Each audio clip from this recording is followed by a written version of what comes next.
దానియేలు గ్రంథం 10వ అధ్యాయం నేను చదువుతున్నాను. 19వ వచనం. నీవు బహుప్రియుడవు, భయపడకము, నీకు శుభము కలుగును గాక, ధైర్యం తెచ్చుకొమ్ము. దేవుని బిడ్డలారా, దేవుడు మనతో ఇస్తున్న వాగ్దానం ఏంటంటే, నువ్వు బహుప్రియుడవు, నువ్వు ఎందుకు భయపడుతున్నావు? నీ ప్రార్థన నేను విన్నా.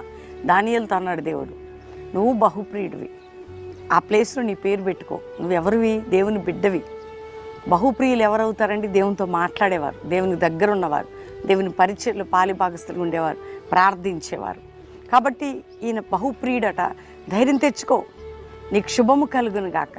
ఈరోజు దేవుడు నీకు ఇస్తున్నాడు, దేవుడిస్తున్న వాగ్దానం. నువ్వు ఇన్ని రోజులు ప్రేయర్ చేస్తూ ఇంకా జవాబు రావట్లే, ఎదురు చూశాడండి దానియేలు. ఆయన ఎదురు చూడడంలో ఎప్పుడు ఓడిపోలే. మనం కూడా ఓడిపోవద్దు. మన పక్షముగా దేవుడు వ్యాజ్యమాడి తప్పకుండా న్యాయం చేస్తాడు. అదే నీకు ఇస్తున్న ఆనవాళ్ళు ఏంటంటే, ధైర్యం తెచ్చుకో, నీకు శుభము కలగబోతుంది.